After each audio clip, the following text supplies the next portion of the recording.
On Saturday, President Donald Trump signed executive orders imposing significant tariffs on imports from Canada, Mexico, and China, escalating a trade conflict that could disrupt global supply chains and shake up financial markets.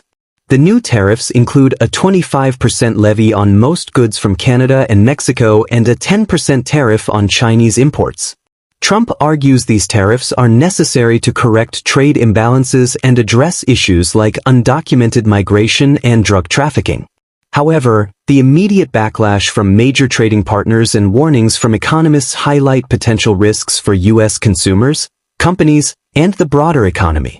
Before delving into Trump's warning to Canada, let's review the countermeasures taken by Canada and its provinces. The tariffs are set to go into effect at 12:01 a.m. on Tuesday, leaving little time for last-minute negotiations. In response, Canadian Prime Minister Justin Trudeau swiftly announced retaliatory tariffs of 25% on approximately 155 billion Canadian dollars, 106 billion US dollars, worth of US goods.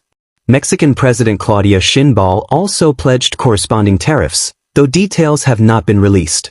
China's Ministry of Commerce has threatened legal action at the World Trade Organization and signaled it would retaliate, but no specific tariffs were disclosed as of Sunday.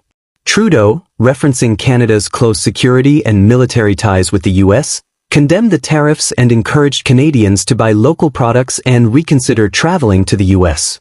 Meanwhile, Mexican officials rejected Trump's assertion that Mexico isn't doing enough to stop illegal drug flows and emphasized the importance of bilateral cooperation in combating the fentanyl crisis. Both Canada and Mexico warned that prolonged tariffs could severely disrupt their economies, echoing concerns within the U.S. In addition to federal measures, Canadian provinces are also implementing their own retaliatory actions. Ontario, Canada's most populous and economically significant province, has removed American-made alcoholic beverages from store shelves, a move that could have significant economic implications since Ontario imports nearly $1 billion worth of American alcohol annually. Premier Doug Ford also hinted at further actions against U.S. businesses operating in Ontario, including trade agreements related to automobiles and technology. The provincial government is collaborating with local retailers and manufacturers to shift supply chains toward domestic and European suppliers, and Ford has called for a provincial election on February 27 to secure a stronger mandate in response to U.S. economic aggression.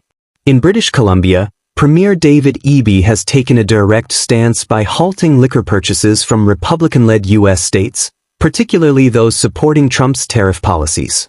The province is also considering higher taxes on American tech and entertainment services, including streaming platforms, while promoting local agricultural and seafood exports to Asian markets. Nova Scotia is taking a multifaceted approach, including doubling tolls for U.S. commercial vehicles to deter American truckers from using the province as a trade route. The Nova Scotia Liquor Corporation will stop selling all U.S. alcoholic beverages by February 4th. These measures are expected to generate additional revenue for the province while raising costs for U.S. businesses. Quebec's strategy is more systemic, reviewing procurement contracts with American suppliers and potentially favoring European and Asian alternatives. Quebec's government has also introduced an economic support package for industries affected by U.S. tariffs. The Northwest Territories is pushing for greater self-sufficiency, aiming to reduce reliance on American goods and strengthen trade ties with indigenous businesses and Arctic nations. These provincial actions align with the federal government's broader plan, which includes a 25% tariff on $155 billion worth of U.S. goods, with the first phase targeting $30 billion in consumer products. The impact of these tariffs could be long-lasting, reshaping both Canada's domestic policies and its international economic relationships.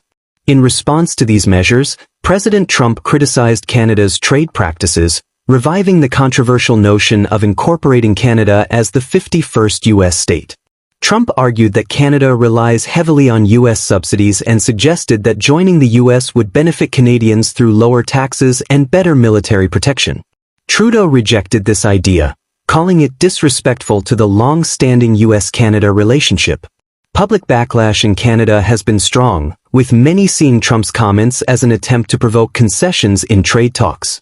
Trump's rhetoric, which includes a clause allowing the U.S. to increase tariffs in response to retaliatory measures, reflects an intent to prevent further escalation of trade tensions.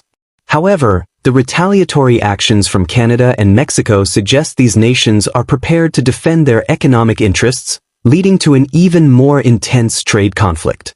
Economists warn that these escalating tensions could result in higher consumer prices, disrupted supply chains, and economic slowdowns in all involved countries.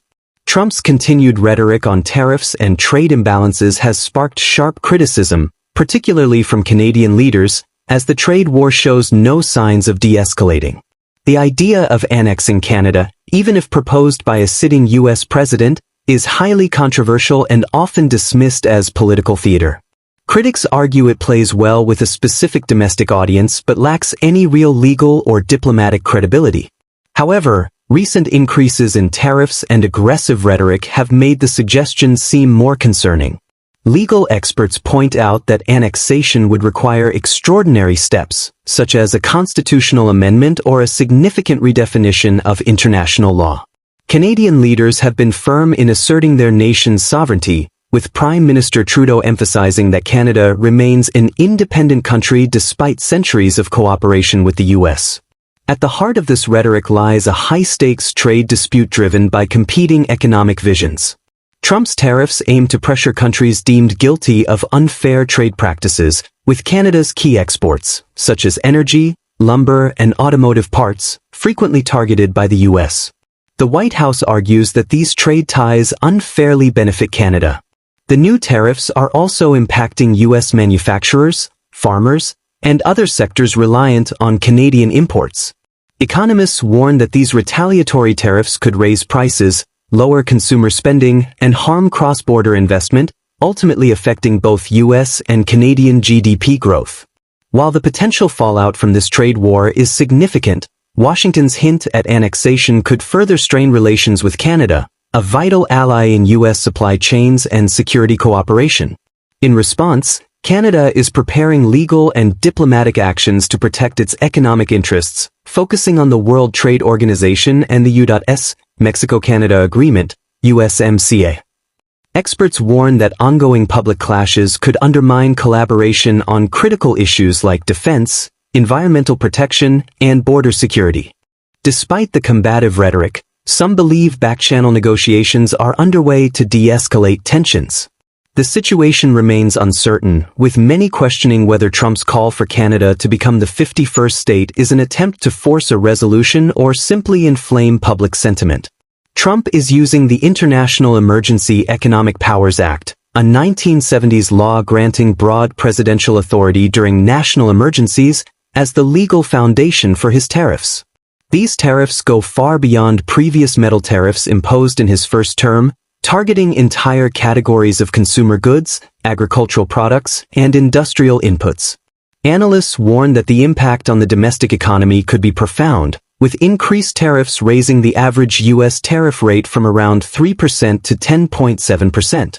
This could lead to supply chain disruptions, particularly in the auto sector, where North American manufacturers are heavily reliant on integrated cross-border production networks. Farmers are also concerned about retaliatory tariffs targeting agricultural exports, similar to those imposed during the 2018 to 2019 trade disputes. These measures could reduce farm incomes and prompt the government to offer emergency aid. If the tariffs persist, inflation may rise, and the Federal Reserve could face pressure to increase interest rates, which could dampen investment and consumer spending. Energy imports from Canada, including oil, gas, and critical minerals, will face a reduced tariff of 10% instead of 25%, reflecting the U.S.'s deep reliance on Canadian resources. However, this tariff still has the potential to disrupt operations, especially in Midwest refineries. Additionally, Trump's new orders remove the $800 tariff exemption for small online purchases, meaning U.S. consumers shopping from Canada, Mexico, or China could face higher costs.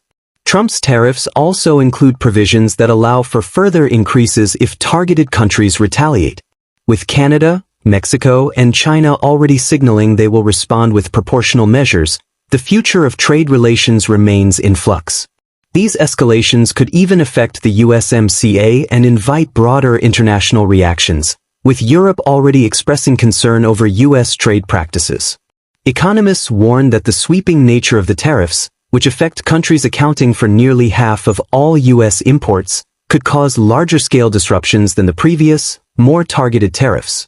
While the long-term consequences remain unclear, many worry that these tensions could stifle global trade and economic cooperation, potentially leading to a slower recovery from the current economic challenges.